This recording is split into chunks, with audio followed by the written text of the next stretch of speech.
देखा जाए तो युवा पीढ़ी जैसे कि नशे की ओर बढ़ती जा रही है, तो युवाओं के लिए क्या कुछ पहल रही है आप?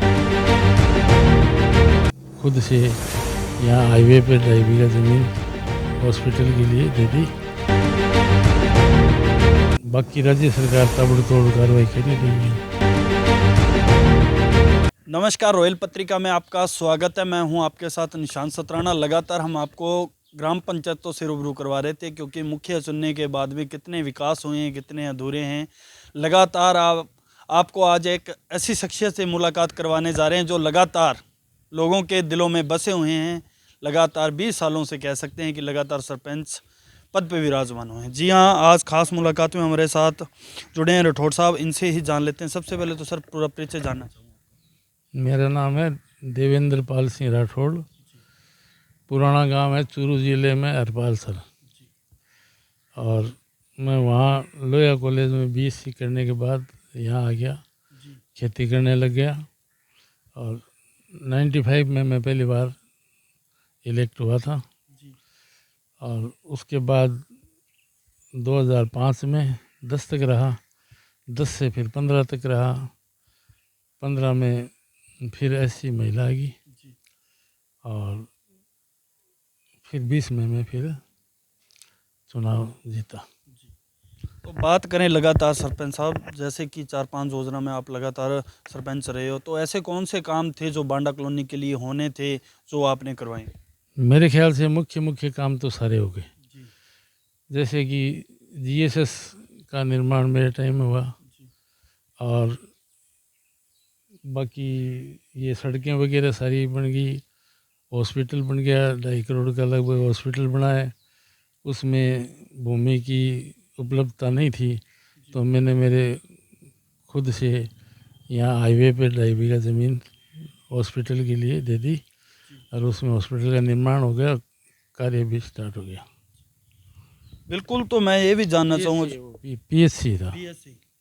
तो वो दान पत्र मतलब ऐसा पर्सनल अपने आपने जमीन के हाँ, हमारे परिवार की ज़मीन में, यानी ज़मीन मेरी थी। जी। हाँ। तो सरपंच साहब जानना चाहूँगा, जैसे कि लगातार शिक्षा के क्षेत्र में क्या कुछ डेवलपमेंट करवाए हैं आपने? यहाँ सीनियर सेकेंडरी स्कूल होगी जी। और बाकी तो राज्य सरकार के नियमानुसार 8वीं तक तो स्कूल सारी होगी। जी। और सड़कों का ये लगभग बांडा कॉलोनी में सारी इंटरलॉक 1-2 गली रही है, बाकी सभी कंप्लीट है। जी। और चौकी का रिनोवेशन करवाया है, चौकी के अंदर भी दोबारा तोड़ फोड़ करके निर्माण करवाया है। जी। और एग्रीकल्चर भूमि में एक छोटा स्टेडियम टाइप भी बनवाया है। जी। उसका कार्य अभी थोड़ा अधूरा है। जैसे कि सरपंच साहब देखा जाए तो युवा पीढ़ी जैसे कि नशे की ओर बढ़ती जा रही है, तो युवाओं के लिए क्या कुछ पहल रही है आपकी?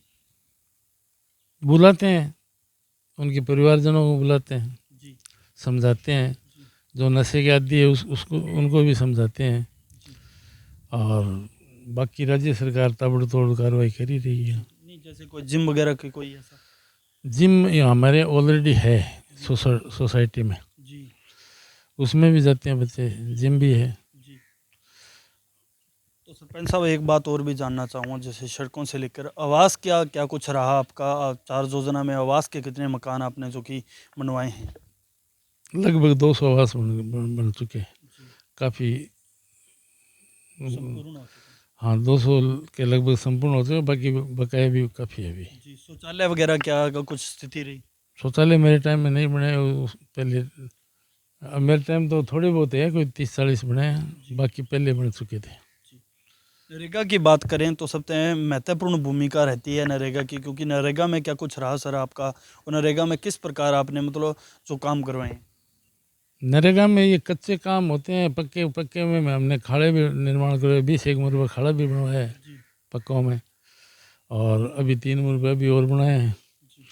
लेकिन ये जो सरकार की नीति के हिसाब से वो गलत तरीके से है, तो कामयाब नहीं है पक्के काम। कच्चे में हो रहे हैं काम जी। नियमानुसार। तो सार्वजनिक डिग्गी वगैरह जैसे कोई मान लो ग्राम पंचायत हेडक्वार्टर पे या मतलब कोई स्कूल में? नहीं, वो यहाँ तो ग्राम पंचायत हेडक्वार्टर में वाटर वर्क्स है, जी उसका भी निर्माण हो गया है दोबारा, जी नई डिग्गियाँ बन गई है, जी पंप हाउस भी बन गया, और यही है, जी। निजी आय के लिए कोई डेवलपमेंट ग्राम पंचायत की ओर से कुछ नहीं है उधर निजाई में। करवाया नहीं कुछ, जैसे दुकानें वगैरह या नहीं नहीं, दुकानें वगैरह नहीं। सोसाइटी वगैरह सरपंच साहब कैसी चल रही है आपकी? सोसाइटी अपने पूरे राजस्थान में टॉप 10 में। जी टॉप 10 में। हाँ, क्या क्या सुविधाएं लगभग? जिम है, जी यूरिया है, डीएपी है, बाकी आजकल तो आम जनता के वो खाने पीने के सामान वगैरह तक भी है, जिम भी है, आरओ भी है, जी और लगभग सारी सुविधा है। जी। सरपंच साहब एक लास्ट अंतिम सवाल मैं आपसे और भी करना चाहता हूँ, जैसे कि आम लोग का लगभग यहाँ आपके एक छोटी चौकी के रूप में एक मतलब पुलिस प्रशासन काम कर रही है, मुख्य मार्ग भी कह सकते हैं 911 NH हाईवे जो चलता है, तो इस पे आए दिन जैसे कि एक्सीडेंट की घटना वगैरह रहती है, तो इसमें मतलब क्या इंतजाम किए गए हैं, किस तरीके से लोगों को जागरूक किया जा रहा है? 2-3 बार ये सड़क सुरक्षा सप्ताह में हम गए थे, रिफ्लेक्टर वगैरह भी लगवाए थे, जी लोगों को जागरूक भी कर रहे हैं। ये तो कार्यक्रम चलता ही रहता है, जी कोई भी मिलता है तो इस बारे में, ये तो आम बोलचाल की भाषा में आम चर्चा में रहता है हमारे। सभी को समझाते हैं, हेलमेट लगाया करो, सीट बेल्ट लगाया करो, और रिफ्लेक्टर का वगैरह भी लगवाए हैं, जी। लोगों को समझाते हुए हैं। अभी नया वर्ष निकला है तो 26 जनवरी आने वाली है बिल्कुल, तो क्या कुछ प्रदेशवासियों को शुभकामना देना चाहते बस 26 जनवरी की तरफ से बोल रहे हो आप, हैं? जी ये हमारी तरफ से हार्दिक शुभकामनाएं। जी और नशे से दूर रहें, जी। सबसे बड़ी बात तो ये है कि नशा कंट्रोल होना ज़रूरी है, नशा कंट्रोल नहीं होगा तो फिर बड़ी मुश्किल बात है। बिल्कुल, ये थे हमारे साथ सरपंच साहब राठौड़ साहब, जिन्होंने बताया कि बिल्कुल ग्राम पंचायतों में जो विकास कार्य की गति है बिल्कुल सुचारू रूप से की है।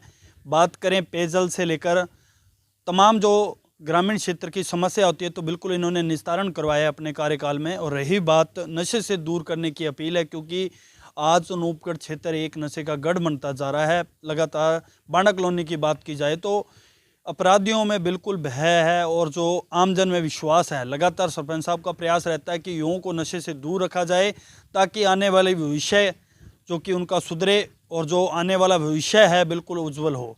मैं आपको ग्राउंड की खबर से रूबरू करवाता हूं, तब तक जुड़े रहें रॉयल पत्रिका के साथ। कैमरा सहयोगी अमन के साथ निशांत शरण, धन्यवाद।